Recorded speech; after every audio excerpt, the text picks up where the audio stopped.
Hey everyone, it's Gankun, and today we'll be doing the Gaia Agul deck profile in 10 minutes or less. So we have a lot to cover, so we're going to jump right into things, starting off with the deck's ratios. So you'll see here we have a very Gaia heavy deck as opposed to Agul.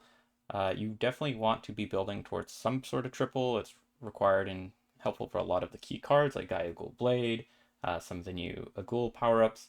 So you're going to want to lean into one side a little bit more than the other. And here I'm choosing to lean a little bit more towards the Gaia sides because Gaia has such strong triples that we can build to. This one, the Agul cards, their strongest level 3s can be played as doubles as well. So I find myself wanting to build Gaias. So there's a version of this that could be Gaia heavy, but today we'll focus on this one.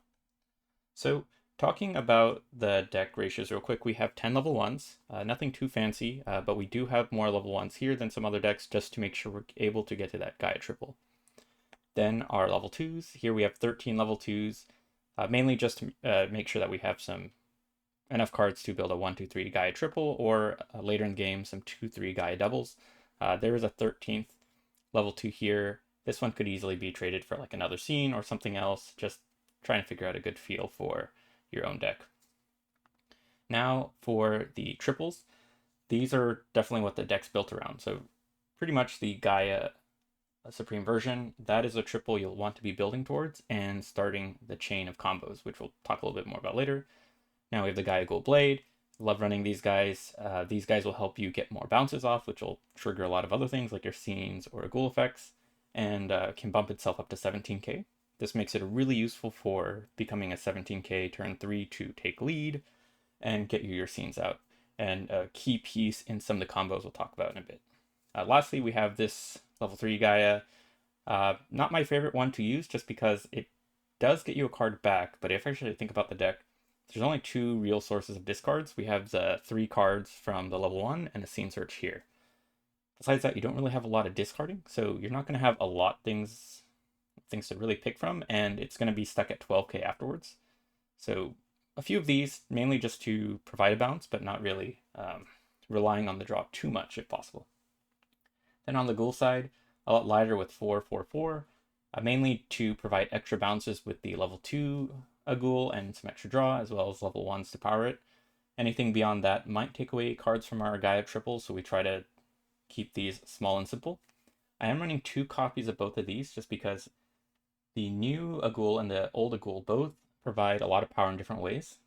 The older Agul is really helpful as a double, bumping itself up to 17k each time you get a bounce, making it really good in some of the earlier lanes, I think, mainly because this card itself does not actually provide the bounce.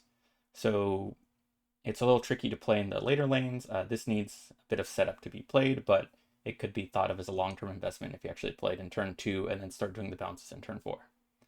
The new Agul is also equally strong, but in a different way. This is actually a great Agul triple to build to if you end up building a 1-2 here, because it's a 17k triple, and then whenever you're doing the triple bounces like the Gaia Agul Blade, this can become 19k itself and then give another Gaia 2k. So we'll talk about how this is also a key piece in some of the combos, though I would say some of the Agul cards are more of a nice to have and make your combos stronger, and you pretty much play around what Gaia setup you have. So lastly, we have 5 scenes. The scenes are really strong. They do a BP grade decrease or increase, but they do require 2 hard things to get in the Gaia deck. One is you have to be able to take lead. It can be very difficult in a meta where there's a lot of aggressive cards like Omega, throwing out a lot of Reckonesses, some of the Z decks, like Game of Victory, they're going to put a lot of power up front where Gaia is going to be a slow progression to your strong triples and combos. So it's a little harder to take lead. So with that being said, I still run 5. I played around with 4 or 5. Of course, when you have the scenes out, this deck really gets going and can close out games, but it's still a little difficult to get the scenes out. So if you have too many scenes, you'll just end up not really being able to make the best use of them. And there's no ways to really recycle or discard cards in this deck compared to some others, so it's a difficult balance, but these are the 5 scenes I have. And then this card, you could always add a 6 scene, or you could maybe turn this one back into a level 2, or throw in some level 2 Aguls. A lot of different ways to kind of fine tune it, but this is the main premise of the deck. So now, with that being said, we're going to spend most of the times on the key combos. So playing Gaia Agul to me really comes down to what are the bounces you should do and what are the bounces you should not do. So a key thing with any bounce is that you're effectively weakening your board. This means that when you have a, let's say, a 1-2 Gaia in lane 1, and then you're playing a 2-3 Gaia in lane 2. So if you're playing, let's say this here, where you have a 1-2 Gaia in lane 1, and then you're playing this 2-3 Gaia in lane 2. So let's say you're bouncing this to draw another card. The appeal of another card is great, but this could be considered a bad bounce because your lane 1 is now back to a level 1. If your opponent's leveling a card up every turn to build a triple, they're one whole card ahead of you. So by turn 3, you actually won't even have a triple here, and if they're playing aggressive enough, you'll just fall too far behind to win the game. Your opponent could easily end up with a 13k in lane 2, and then you're not going to have anything with burst or power in lane 3 to be able to stay in the game. So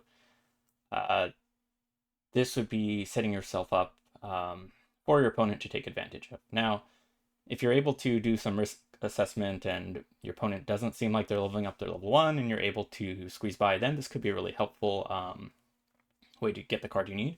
But again, it's all about trying to make sure that whatever benefit you're getting from your bounce makes up for the lack of like card progression you're getting.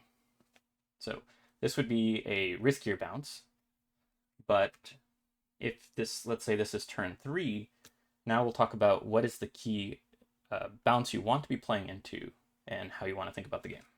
So let's say this is your turn 3 board.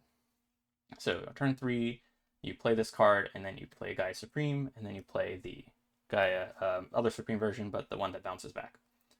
This is actually a good bounce in the fact that your opponent will get dropped down a card, and then you can bounce this back to your hand, and now you have an opponent's 1-2 versus your 1-2, and you get to draw cards, so you get that benefit here.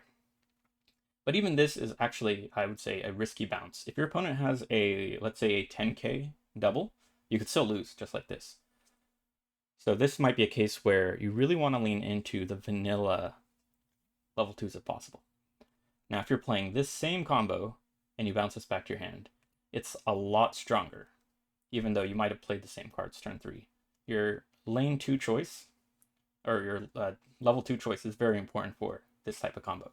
Because now your opponent's back to a 1-2 double, you're at a 1-2 double, and 12k should win most 1-2 double matchups. So with this, you're able to bounce your opponent's important triple back into their hand, and you can just play this again the following turn. So you pretty much guarantee you'll keep winning this lane as long as you keep cycling it. Now, another combo that could be useful for getting that scene in turn 3 is, so you get to your Gaia triple, and now you're playing the Gaia Agul blade. So this is a nice bounce. You're able to take this Gaia back to your hand. This is now winning since it's a 12k double against their double. And this will now bump itself up to 17k. So this will be a strong new lane. Very few decks can beat 17k in a new lane. So with this, now these two lanes might be winning. But the issue with this deck is now, for the following turns, these two cards are going to be stuck at 12k. So a lot of this deck really comes down to how do you chain and line up your bonuses. So one thing you can actually try to do is aim for as many Gaia triples as you can. That way you can bounce cards along the way. So let's say this was your setup for turn 3. You play this as a double, you level this one, you level this one up. Now you actually have 2 bounces here. You can bounce your opponent's double, winning 12k. This will now be able to bounce this card back into your hand. So this will be BP grade up still to 10k that turn. This will probably be winning now. This will go back to your hand. And then you're set up for a good 4th turn where maybe you set up a Agul here. You can then bounce it again, or you can shift to bounce this lane if your opponent's playing something big there. Play this again. Now you have the same thing. This lane will probably be winning because you bounce your opponent's thing down. This will be a 17k. This could be 12k. If you're able to play the scene along the way, then that should be enough to win the game. So Gaia Agul in 10 minutes or less, it really comes down to the key bounces you do. When you have things like the Agul set up as a triple, that can then, this same combo can give you more power here, here, make this still 14k. So it really comes down to what bounces do you want to set up and what bounces do you want to cycle between. Unfortunately, when you miss the bounces or you're missing a key piece of the combo, the deck can fall apart. But anyways, hope you enjoyed Gaia Agul, and try and find out what's your favorite chain of combos to play. Thank you.